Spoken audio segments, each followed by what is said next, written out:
Hello staff family, તો કેમ છો બધા? આઈ હોપ તમે બધા મજામાં હશો. તો આપણે વ્લોગ બનાવવાનું ચાલુ કર્યું છે. આપણે જવાનું છે મુના. આ છે અલ્પેશભાઈ અને આ એમ પોતે. તો વધારે કંઈ કહેવું નથી, આગળ જઈને વાત કરીએ, અમારા વિશે કંઈક જણાવીએ. તો આપણે નીકળી ગયા છો ઘેરથી મુના બાજુ, અને સવારમાં જો દાડો બી મસ્ત નીકળ્યો છે અને જવાનું છે મુના. તો આ છે આપણે, શું કહેશો અલ્પેશ? તો ભાઈ અમારા આપુ ભાઈએ લાઈક કરવાનું કીધું છે, એટલે વિડીયોને લાઈક કરજો ફરી.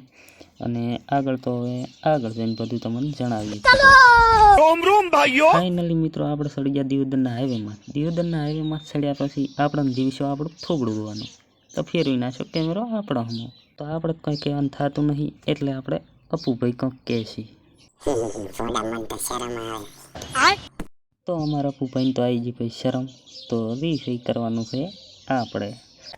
अच्छा ठीक है समझ गया. આટલું જ રહી જતું હતું તો અમારા બાઇક શું કરું પૂછ્યું છું એટલે અમે ખવડાવી દીધું એને 100 રૂપિયાનું પેટ્રોલ ખવડાવીને નીકળી ગયા અમે દિયોદર બાઇકને પેટ્રોલ ખવડાવ્યા પછી અમે સડી ગયા અમારા દિયોદરના બ્રિજ ઉપર. વળી એકવાર જોઈશું તો અમે ફેર્યો કરો કેમેરો હમો એટલે ના પોડું એવું ચા કરે લ્યો હમણાં ફેરવું કરો. તો આ છે આપણું રંગીલું દિયોદર, એટલે કે અમારા દિયોદરનો પુલ. અમારી ભાષામાં અમે પુલ કહેશો, તમે શું કહો છો એ કોમેન્ટમાં જણાવજો. ઓહો શું નજારો છે, વાહ વાહ વાહ વાહ વાહ. તો જોઈ શકો છો આ છે દિયોદરનું લોકેશન ને આ હું છું. સિસ્ટમ પાડ દેંગે. સોરી, હવે મસ્તી પૂરી થઈ, ચલો આગળ જોણીએ. તો તમે જોઈ શકો છો ગાઈસ, આ હાઈવે ઉપર એક વડલાને છે માતાજીનું મંદિર આવેલું છે. જે બી લોકો અહીંથી હેડ્યા હશે એમને ખબર હશે કે આ કઈ માતાનું મંદિર છે. તો કોમેન્ટમાં જણાવવાનું ભૂલશો નહીં. અને મુનાની મેલડીને માનતા હોય એ લોકો આપણા વિડીયોને એક લાઈક કરી નાખે અને નોંચી કોમેન્ટ કરવાનું ભૂલશો નહીં. બાકી આજે રવિવારનો દિવસ હતો ને અમે નીકળી ગયા છો મુના બાજુ. તો ચાલો જાણીએ આગળનો નજારો. ભાઈ અમે તો હળવે હેડ્યા હતા અને અમને ટચી છે અમે બનાસની નદી કે મારે વિડીયામાં આવું છે. कैसा लगा मेरा मजाक? તો આ મસ્ત સુંદર બનાસ નદી જોયા બાદ આપણે હવે કશું કરવાનું નથી, સીધી મુના ગામની એન્ટ્રી લઈ લઈશું. જેમ કે ભાઈ આપણી જોડે હવે ટાઈમ છે ઓછો.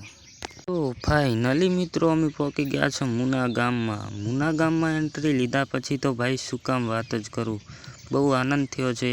અને આ છે કોઈક એવું રૂપાળું મસ્ત મુના ગામ.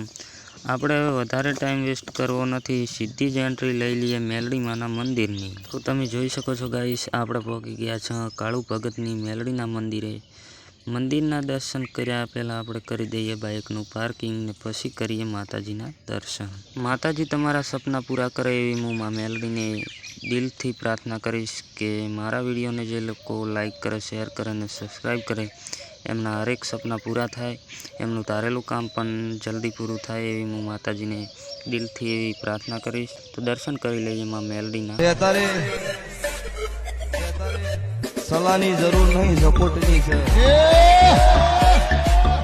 તે નાતના મહેમાનો દરેક નાત બેઠી છે, દરેકને પૂછું કે નાતનું છોકરું આગળ જતું હોય છેડે ટેકો રાખજો, પાછળથી પગ ન પકડતા, તમને કળજુગમાં નહીં પડવા દેવું. તે આખોલના સરપંચ મજા, વડના સરપંચ અલ્પેશભાઈ મજા, દરેકના વેળાય છે ભાઈ મારા કાળુ હીરાની માતાના ભગવાન.